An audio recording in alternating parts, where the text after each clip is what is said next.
You have tried budgeting before, probably more than once. You downloaded the app, you built the spreadsheet, you gave every dollar a job. And for a few weeks, it actually held together. Then a slow month hit, the tracking slipped, and the quiet shame came back. What if the failure was never yours? What if the budget itself was the broken part? I stopped budgeting years ago, and I have never felt more in control of my money. This is the automatic system that replaced it, and why I am never going back. So how does a tool that sounds so responsible end up failing so many of the people who honestly try it? To answer that, you have to look at what a budget actually asks of you, moment to moment, day after day. A budget asks you to decide. Every single purchase becomes a small negotiation. Can I afford this coffee? Does this fit the grocery category? Did I already spend my fun money for the week? Each of those questions feels tiny on its own. Stacked across a month, they drain something real, and that something has a name. Psychologists call it decision fatigue, and it behaves a lot like a muscle that tires as you use it. The more choices you force yourself to make, the weaker your self-control becomes as the day wears on. That is why the salad sounds reasonable at noon and the takeout wins by evening. Your budget was quietly counting on the version of you with a full tank of willpower. Real life keeps handing the spending decisions to the version of you running on empty at the end of a long day. When the last thing you want is to argue with a spreadsheet about whether you deserve dinner. Walk through a normal Tuesday and watch it happen in slow motion. You wake up and skip the coffee shop to stay on plan, feeling a small flicker of pride.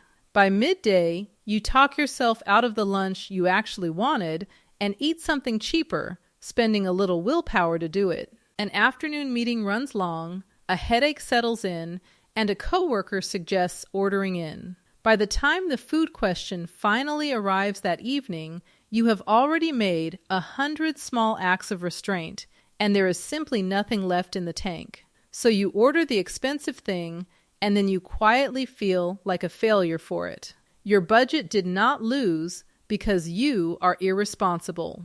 It lost because it scheduled its single hardest test for the exact hour you were guaranteed to be weakest. There is a second problem hiding inside the first. A budget is a tracking machine, and tracking is a tax on your attention. To keep a real budget honest, you have to record what you spend, sort each purchase into the right bucket, and reconcile the whole thing against your plan. Miss a few days, and the numbers stop matching reality. Once the numbers stop matching, the whole document quietly loses its authority over you. You open it, you feel behind, you close it. Within a month or two, it joins the graveyard of half-finished spreadsheets and abandoned apps that almost everyone watching this already owns. And then comes the part that does the deepest damage, because it is not just practical, it is emotional. Budgets tend to collapse all at once. You blow past the dining category on a single good weekend, and instead of calmly adjusting one line, your brain treats the entire system as broken. If I already failed, why bother tracking the rest of the month? That all-or-nothing reflex is the exact same one that ends diets on day 9 and gym memberships in February. One slip becomes permission to abandon everything, and the tool that was supposed to build your discipline slowly becomes a monthly reminder that you apparently lack it. And that shame does real, lasting damage because it quietly changes your behavior in exactly the wrong direction. Once a system makes you feel bad about money, you start avoiding money altogether. The app goes unopened for weeks. Statements pile up unread. You begin making decisions in the dark, precisely because looking in the light became painful. The cruel irony is that a tool sold to you as the way to finally face your finances slowly trains you to hide from them instead. No system that survives on making you feel like a failure will ever last against a real, messy human life. Sit with how that cycle actually feels, because you have probably lived it. You start fresh, full of resolve, you do well for a couple of weeks. Then a birthday, a car repair, a rough patch, and the plan drifts. The guilt arrives, you avoid the numbers because looking hurts, and the avoidance makes everything worse. That promise of a clean restart is seductive, and it is also the trap, because every fresh start quietly assumes the last failure was about effort. It almost never was. Here is what took me an embarrassingly long time to accept. This was never a willpower problem. It was a design problem. A budget tries to control money at the exact moment when control is hardest, the moment of spending, when you are tired and tempted and standing right in front of the thing you want. Asking your future self to summon discipline thousands of separate times a year is a plan that depends on you never once being fully human. That is not a plan. That is a wish wearing a spreadsheet. So I stopped wishing and I started designing. The replacement did not come from a guru, a course, or some complicated app with a monthly fee. It came from one quiet observation about how money actually behaves in the real world. Money follows the path of least resistance. Whatever is easiest to do with a given dollar is what will happen to that dollar, almost every time. If the money is sitting in your checking account, easy to see and easy to tap, it will get spent. Not because you are weak, but because spending is the frictionless default and saving is the thing you constantly have to fight for. Once that idea landed for me, the fix became obvious. Stop fighting the current. Redirect it. If money follows the path of least resistance, then the entire game is deciding, in advance and only once, where that path actually leads. You build the riverbed. The water does the rest on its own forever, instead of forcing yourself to save whatever happens to be left after a month of spending. You make saving and investing the automatic default, and you spend what is genuinely left over after that. Same paycheck, opposite outcome, and almost no daily effort required from you at all. And before anyone hears the word automatic and assumes it means careless, understand that it is the exact opposite. Automating your money is the most intentional thing you can do with it, because you are making your best decisions permanent instead of leaving them to a fresh coin flip every single day. The version of you thinking clearly about the future right now is far wiser than the version standing in a checkout line at the end of a brutal week. You make the decision one time at your sharpest and then protect it from everything tired and tempted that comes afterward. Let me introduce you to someone who lived both sides of this. Vanessa spent nearly 6 years as a devoted budgeter. Color-coded categories, a weekly money review every Sunday night, the entire ritual done faithfully. She was earning a comfortable income and still ending most months with almost nothing saved, because every dollar she managed to set aside sat within easy reach and slowly evaporated into ordinary life. A dinner here, a sale there, a small emergency that was not really an emergency.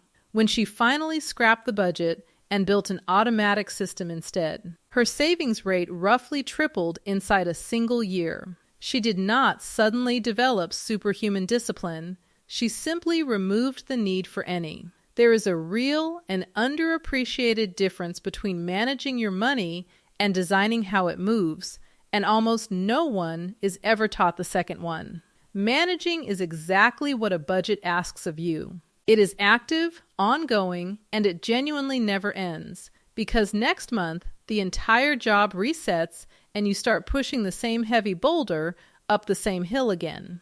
Designing works differently. You do the hard thinking a single time, up front, while you are calm and clear-headed and nowhere near a checkout line. You decide the rules once, you wire them physically into place, and then that design keeps quietly enforcing itself long after your motivation has wandered off. One approach demands your energy forever. The other spends a little energy now so that it can hand energy back to you for the rest of your life. That is the whole heart of the shift, so let it settle for a moment. A budget puts you in a fight with yourself every single day, and you will not win a fight you have to keep having forever. A system settles that fight once, in advance, and then steps out of your way and lets you live. Now let me show you exactly how it gets built, piece by piece. Because the architecture is genuinely simpler than any budget you have ever abandoned. The entire thing rests on one idea that reframes what a bank account even is. Your accounts are not just places to hold money, they are containers, and each container is given exactly one job. When money already knows where it is supposed to go before it ever arrives. You no longer have to steer it by hand at the worst possible moment. So we are going to route your income through a small set of accounts, each with a single clear purpose, and we are going to automate the movement between them so it all happens whether or not you are paying any attention. Number 1 is the hub. This is your main checking account, and its role is deliberately narrow. Money lands here, and money leaves here, but money is never meant to live here. Think of it as a train station, not a home. The mistake almost everyone makes is treating checking as the place where their entire financial life happens and accumulates. A big, comfortable checking balance feels like safety, but it is actually the most dangerous spot your money can sit, because it is both the easiest to spend on impulse and the place that earns you closest to nothing while it waits. Number 2 is where the automation truly earns its keep. On the very day you get paid, before you have even had a chance to see that money as spendable, automatic transfers fire off and move it to where it belongs. This is the single most important move in the entire system, so I want to be crystal clear about the timing. The transfers happen on payday, not at the end of the month when there is supposedly money left over. There is never money left over. That is the whole reason budgets quietly fail. So you take the leftovers off the table entirely, and you pay your future self first, on schedule, in the dark, before temptation ever wakes up and starts making suggestions. The psychology underneath this is doing quiet, heavy lifting. There is a well-worn principle that we spend what we see and we save what we hide from ourselves. When a chunk of your pay simply never appears in your everyday balance, your brain calmly adjusts to the number that is actually sitting in front of it. You do not feel deprived because you never once registered that money as available to spend. This is the very same reason the people who never lay eyes on their retirement contributions rarely miss them, while the people who try to save the leftovers at the end of the month almost always come up completely empty. The money that is easiest to protect is the money you were simply never tempted by, because it was already gone before the temptation could even form. Number 3 is your emergency fund, and this is where 2026 hands you a genuine gift that a shocking number of people are ignoring. Your emergency fund should hold somewhere between 3 and 6 months of expenses, and it belongs in a high-yield savings account, not your regular, everyday bank. Here is why that one distinction matters more now than it possibly ever has. The national average savings rate right now sits at about 0.38%, according to the FDIC. The big, familiar traditional banks,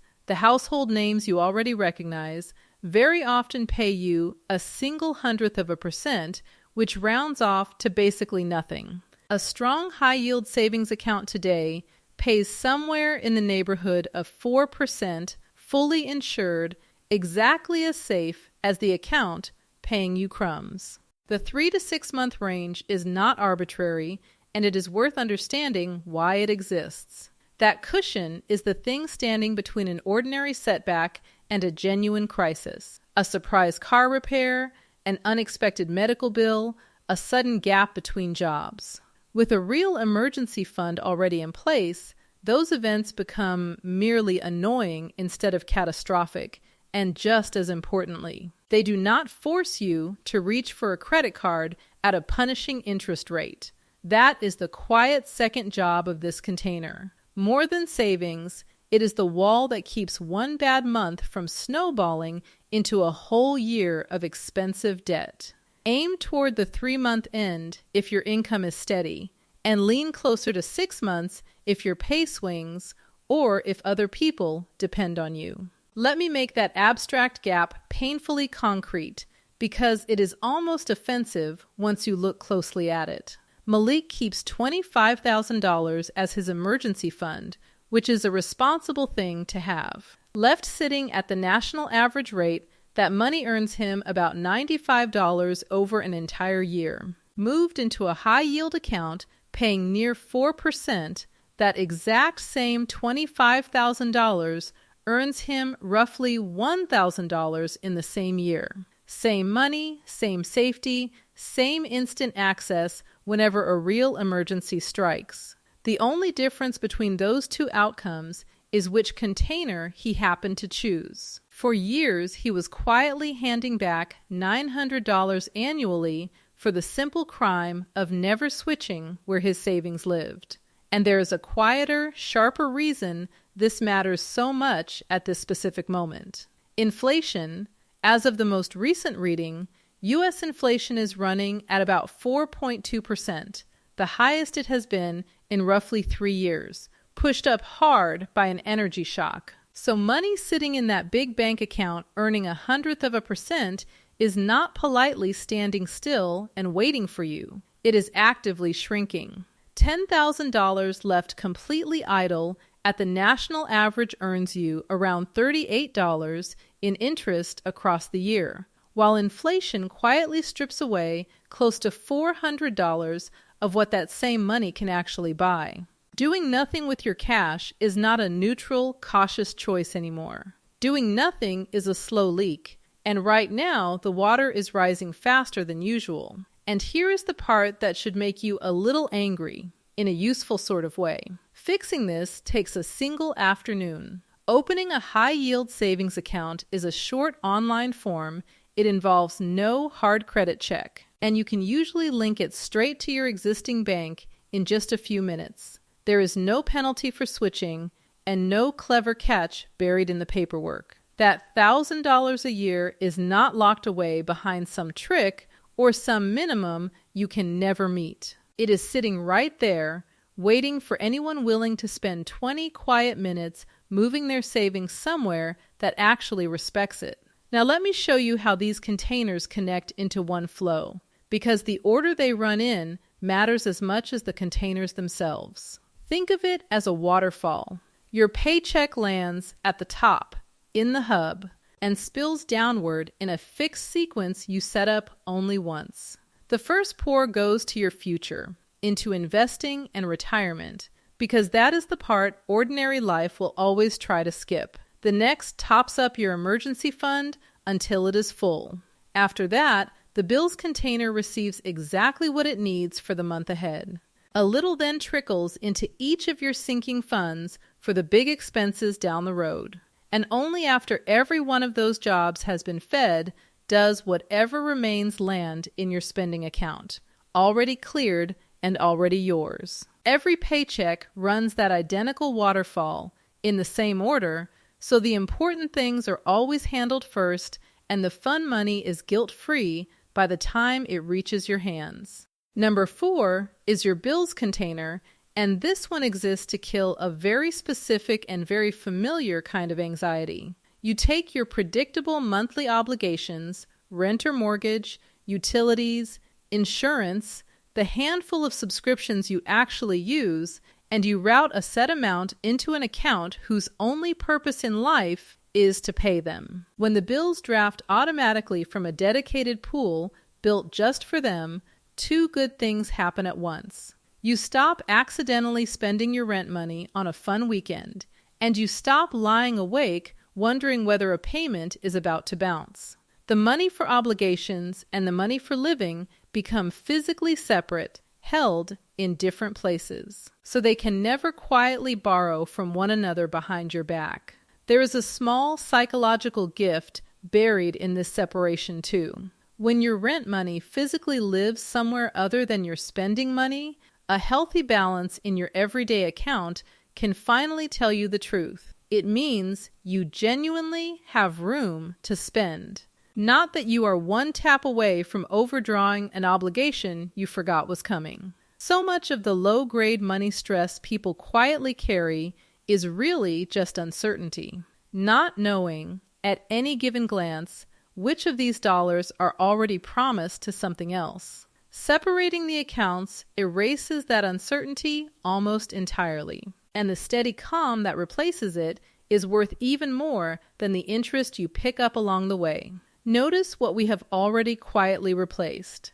A traditional budget tries to hold all of these different jobs inside one single account and one already exhausted brain, using categories that exist only on paper and only as long as your attention does. This system gives each job its own real, separate account and lets the actual structure carry the weight that your willpower used to be responsible for carrying alone. You are no longer dividing your money with a spreadsheet and a fragile promise to yourself.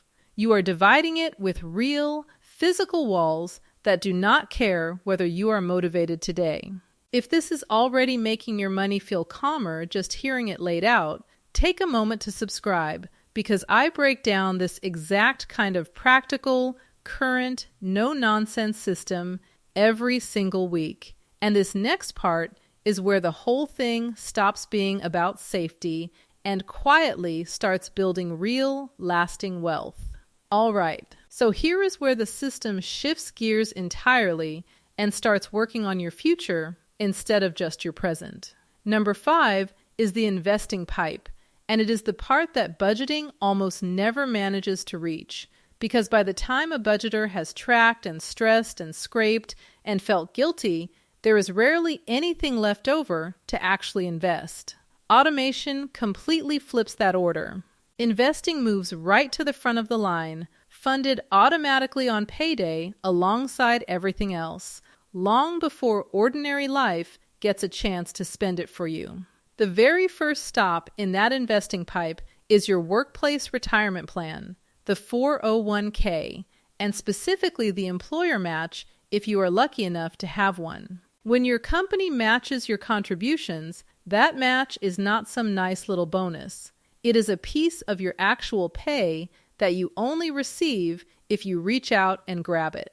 Imagine you earn $65,000 and your employer matches half of what you contribute, up to 6% of your salary. By contributing just enough to capture that full match, you collect roughly $1,950 every year that you would otherwise simply forfeit and walk away from. Turning your back on that match means choosing to be paid less for doing the exact same job as the person beside you. For 2026, the actual numbers you are working inside are genuinely worth knowing because they tell you how much room you have. You can put up to $24,500 into a 401k this year. If you happen to be 50 or older, you can add another $8,000 on top of that. And in a completely separate account, an individual retirement account, an IRA, you can contribute up to $7,500 for the year.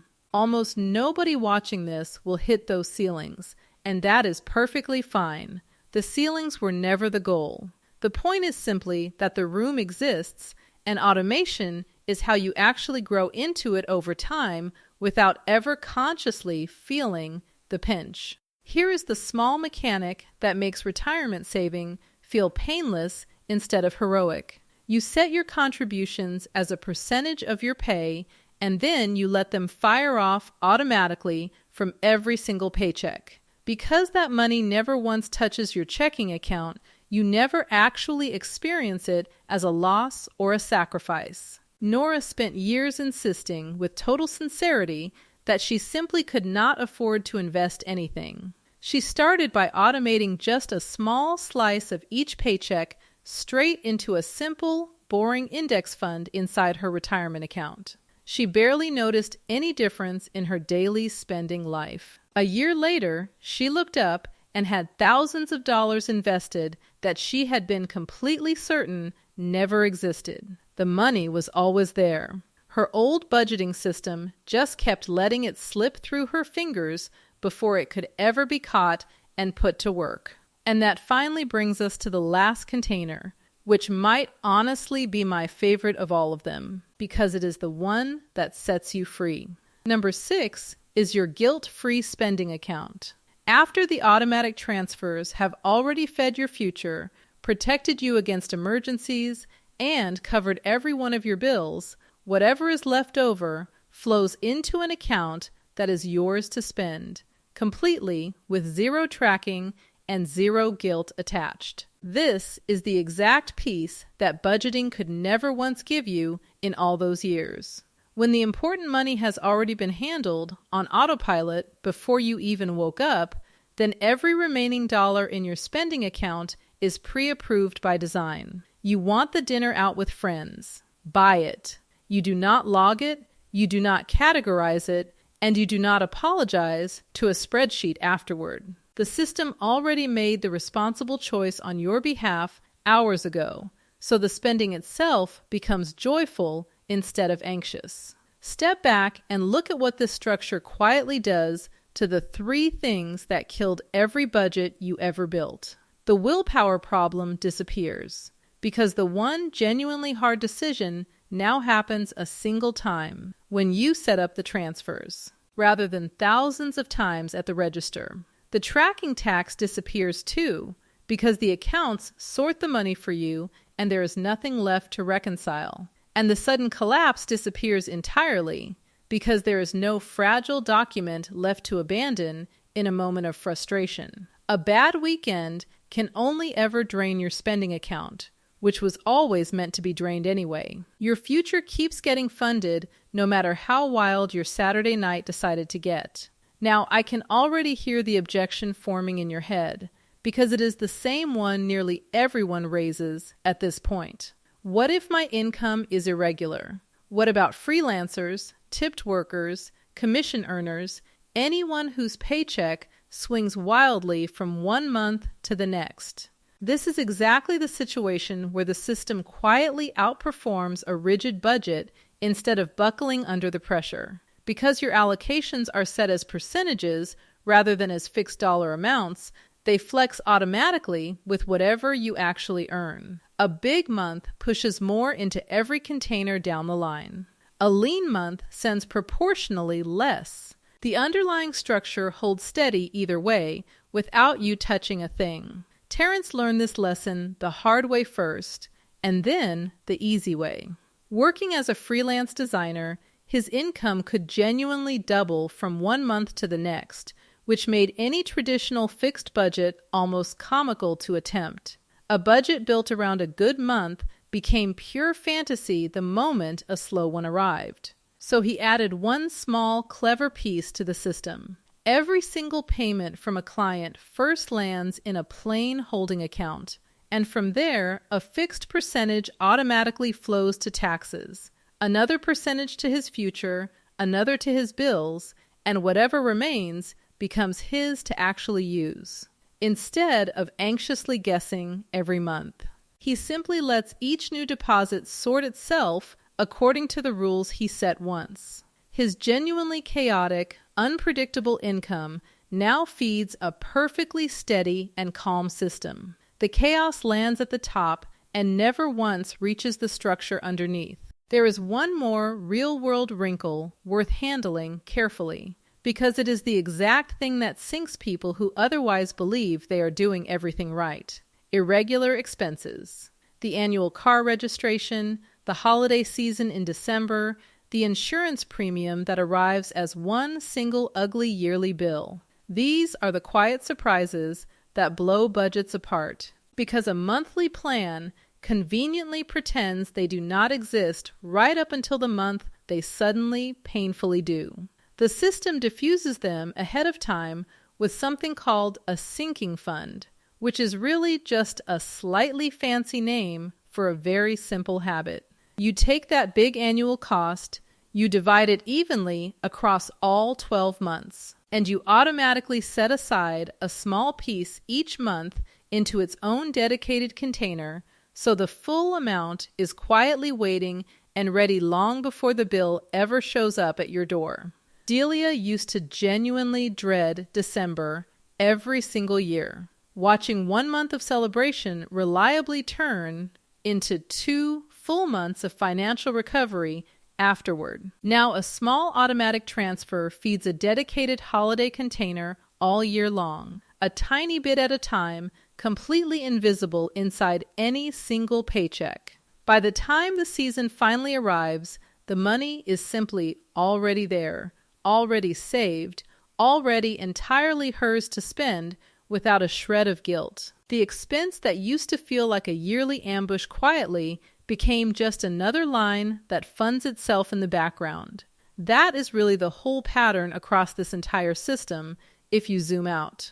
You are no longer constantly reacting to money as it happens to you. Instead, you have built something that acts on your behalf in advance, while you get on with the actual business of living your life. By now, you might reasonably be wondering whether a system this hands-off, this automatic, can truly outperform careful, attentive, disciplined budgeting over a long enough timeline. So let me show you what plain consistency actually buys you, because this is where the quiet magic really lives. Automated investing is not just easier than white-knuckle budgeting.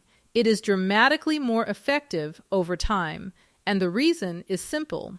It removes the single biggest variable in all of wealth building, which is you personally remembering and choosing to do it month after month for decades. The market tends to reward the people who just keep showing up. Automation quietly makes showing up the effortless default rather than a monthly act of heroism. Consider what a modest, fully automatic habit can genuinely grow into. Someone who automates $500 a month into a broad, diversified index fund and then simply leaves it completely alone for 30 years will have personally put in $180,000 of their own money across that time. At a long-run average return in the range that diversified stock funds have historically delivered, call it around 8%. That single account could grow to somewhere near $745,000. Take a breath and look at that gap. The overwhelming majority of that final number is not money they saved and sacrificed for. It is money, their money, quietly earned on its own. That is compounding, and it only truly works for people who stay consistent across decades, which happens to be the exact thing a system guarantees and a fragile budget never can. Now sit with what that really means, because it reframes almost everything about earning a living. 2 people can pull in the exact same salary for their entire careers and still retire into completely different worlds. One ran on willpower and start budgeting, saving in nervous little bursts whenever motivation happened to strike, mostly leaving it in cash. Their neighbor quietly automated a real percentage of every paycheck straight into investments and then basically forgot it existed. Decades later, that second person is sitting on a portfolio worth well over $1 million, while the first stares at a far smaller number and wonders where all those years of effort actually went. Their income was identical the whole way through. The only real difference was that one of them built a system that kept running whether or not anyone ever felt like running it. So let me pull this whole thing together, because you now hold the entire blueprint in your hands. You saw why budgeting fails, that it leans its full weight on willpower and tracking at the precise moment both are weakest. You saw the fundamental shift, that money always follows the path of least resistance, so you build that path deliberately once instead of exhausting yourself fighting it forever. And you saw the architecture, a hub that money simply passes through, an emergency fund earning real interest, a bills container that protects your peace, an automated investing pipe pointed straight at your future, and a guilt-free account that finally lets you enjoy the money you worked to earn. Not one piece of it asks you to become a different, more disciplined person. It only asks you to design the flow one time, carefully, and then let it quietly run. There is one last piece I genuinely want to leave you with, And it is really about where a nervous beginner should point that automated investing money in the very beginning. When you are just starting out, the stock market can honestly feel like an awful lot to stomach, and that fear is often the exact thing that keeps people frozen and parked in cash, steadily losing ground to that 4.2% inflation we talked about earlier. This is precisely where bonds quietly become one of the most reassuring possible places to begin your journey. A bond, at its very simplest, is just a loan you make to someone in exchange for steady, predictable interest paid back to you over time. Government bonds in particular are backed by the full weight and credit of the U.S. Treasury, and right now, the 10-year Treasury is paying somewhere around 4.4%, with the added quiet perk that Treasury interest is exempt from state and local income tax. For someone carefully laying the very first foundation of a retirement plan, that specific combination of real stability and dependable, understandable income is exactly what a first step should honestly feel like underfoot.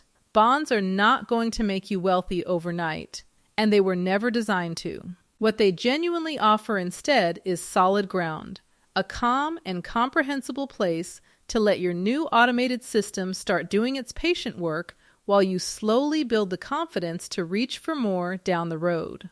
If you want to really understand how bonds fit into a retirement plan from the absolute ground up, and why so many people quietly wish they had started with them years sooner, that foundation is deeply worth exploring, and I have already walked through the entire thing start to finish. So think back one last time to that abandoned spreadsheet, the one still gathering digital dust somewhere with all your best intentions frozen inside it.